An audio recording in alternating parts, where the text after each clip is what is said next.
Ladies and gentlemen, please make welcome Triumphant Babalola. So I grew up in a traditional Yoruba house, two among four boys, and my mom made sure that each and every one of us learned how to cook. Sometimes I used to flatter myself that I'm a better cook than the rest of my brothers because I think while I was here, I used to go by Chef T, cooked noodles, whole noodles at some point in my life. And there was one particular thing that always stood out anytime we went to the kitchen to cook. My mom doesn't eat beans, but she makes sure we cook beans. And anytime I'm going to the kitchen, she would always call out, Akiola, so if you count beans here. Or anytime you're trying to make in pasta, she would ask, have you added a little oil into the boiling water? Now, for those that don't understand Yoruba, cow, I think I'm pronouncing this thing well. Cow, yeah, thank you. My Yoruba is terrible. Cow means potash, right? So what that does in the beans is to make the boiling time faster so that you get to eat your beans faster. And what the oil does in that boiling water is to reduce how the overflow of the pot would happen when the pasta reaches a certain boiling point. Now, from these two examples that I gave you, to understand something, the potash in this case is the positive catalyst, and the oil in the boiling water is what? The negative catalyst. One increases, and the other does what? Reduces. Thank you. It will interest you to know that life consists of different and, would I say, most peculiar catalytic reactions, right?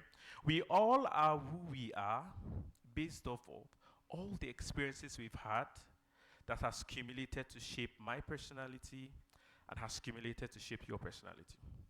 Can you think back to when you were 5 year old and you had a lot of wild idea and someone said one thing to you that shut that down? Right? I used to believe I could fly. I don't think I can do that anymore. But what I'm trying to tell you here today is everything about life is a catalytic reaction. You guide what you hear, you guide what you say, you guide the environment you put yourself into. I'm going to be sharing a personal moment that changed my life forever. There are two actually, while on campus, right? The first one was back in, I think 2020, 2019, if I'm being correct, right? There was a shortage of noodles in school. And you know that I think that's the go-to consumer meal for every student. I don't think I've met anyone that doesn't take noodles. It might vary in brand, but that's the constant. Everybody eats noodles. I had this friend called David, and while everyone was looking for noodles in school, David had a constant supply of noodles. So one day I went to David. I said, yo, how are you getting noodles? And he said, he has a guidance somewhere that brings him noodles. And the thought dropped.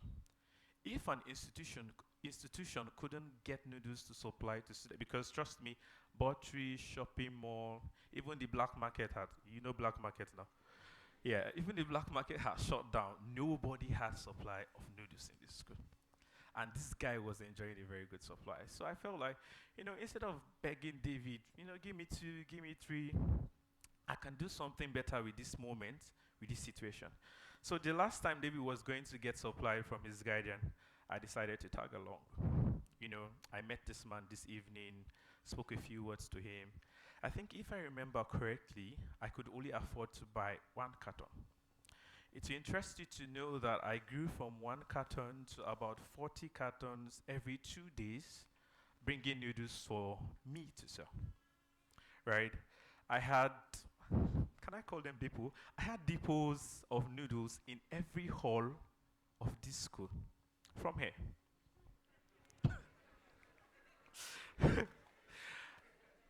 And the institution couldn't pull. Are you seeing the moment? That experience for me shaped my outlook about life. That was the first time I was able to make my own money. I think I did about 500,000, if I'm not being exaggerating. Yes, for real. I sold noodles, I sold egg, and there were other competitors in the black market, but everyone kept coming to me. Why? You can never come to buy my noodles and you'd ask for a bag. I always had change. I became friends with one of the cashiers at Zenith Bank because I needed change. You can't come to buy my noodles or try to buy egg from me and you find a chicken poop in it. It's not possible. I would make sure I wash, I clean, and I package well. The reason why I'm saying this story is to drive a point where I said moments can change your life. That's the whole point of catalysm. So when you're exposing yourself to people and you're exposing yourself to experiences, make sure you're very meticulous and particular about what you give yourself to. You know, I was telling my friend the other day that the first catalytic experience that happened in mankind was when the supreme being God said, "Let there be light," and things kept progressing from that era. The words I speak to you today are catalysts to tell you that you can do more than your current state. Like I said before, a lot of people were at a certain height but came lower because they heard something that took out the activation energy from their being. Let me give you this example. If you're trying to stop a fan, right, when you move from 5 to 0, what happens? It keeps going, it keeps going, it keeps going until one day you find out you are in 0. I want you to ponder on this. Are you the same way you started? Some of us are in your 500 level, sorry, some of you are in your 500 level, 300 level, different levels of life. Are you the same way you started? What did you hear that changed you forever? What did you expose yourself to that changed how you saw life? The second moment for me, I'm sure you heard in the bio a lot of companies and stuff. So 300 level, I told myself that I can't continue to depend on my parents for stipends and money. I mean, I'm a man, I need to be able to fend for myself, this kind of stuff. So a very good friend of mine, Ola, brought up an idea, say, why don't we, come together, put some money together, have this money invested, and like after the year runs out, we have a particular returns we can keep, revolving, revolving, revolving. So I went to my one and only ATM. Hello, Dad, I need some cash. This is what I want to do with the money and stuff. And my dad told me, he made a statement to me. He was like, "Oh, Akila, I don't have this cash to give you and stuff." And it broke me because I promised myself something. I said I was never going to leave Landmark or school, and I would go out and I would be totally dependent on my parents. So this story I'm telling you basically was how Divine Holding started, right? Right now we've funded so many businesses, so many ideas from one moment that looked like my whole world would crash because I wanted to make things better for myself, but I couldn't get hold of that funding, right? And from that moment till now, a lot of things has changed, a lot of things has progressed, but it all started from one moment. When you've heard this so many times in your place of worship that one encounter can change your life, one encounter can change your life, and it all sounds like a cliche or someone is trying to gas you up. Well, that's nothing but the exact truth. I believe what they are trying to tell you is you just need one catalyst to speed up your reaction and guide yourself against catalysts that wants to reduce your reaction also. In 100 level, I had a common catalyst that I think almost everybody here has, or rather had, because after this program you won't go up with it, was called fear. I had a very good result in my first semester. Why? Because I was scared to fail.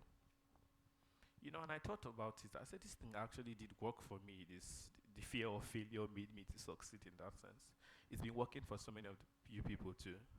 I know that bit of experience. And I was speaking to my mentor the other day, and I was like, "Sir, what do you think about, fear as a catalyst?" And he told me something very profound. He said, "The beautiful thing about fear is like you're taking a dopamine rush. It will hike you up, but once it moves away, you'll be coming down. So instead of that, you build good systems that can sustain your progress." Right? 300 level shaped my life. A moment can change yours too. Right.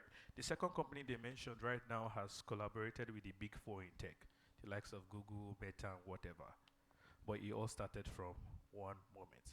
right here where you're assisted, right here where you are tabernacled in. So all I'm saying in short to you is a moment can change your life. Don't play with your seconds. I have group of friends around me that when I need to think in a certain direction, I go to these companies and we have talks that spurs up who I am. That's why I said catalysts are moments, catalysts are people, catalysts are experiences, catalysts are environment. If you ask me, I think you're in the best environment to make a change in whatsoever extent you are in. Make good use of it while you still have it in ground. Make what? Make good use of this moment while it's still available to you. All right. I wanted to end with, how a catalytic reaction happens and whatnot, but I'll leave you with this. In as much as everything about life is 100% catalytic, it happens in CAF, it happens in the chapel, it happens in your classroom, your friend is saying something, it happens in the hostel also. But you and everyone seated here are all catalysts of change. In one way, shape, or form of the other, you've contributed, in whether negatively, I hope positively though, into lives of your roommates, of your classmates, of people that interact with you on a daily basis. So I want you to take a step back and ask yourself, what kind of change are you driving?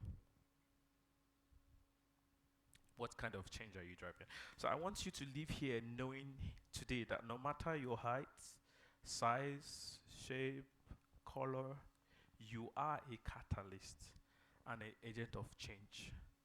So it's your responsibility to decide whether you're going to add and speed up a good reaction, right? Or you're going to cause damage into somebody else's life. Thank you very much.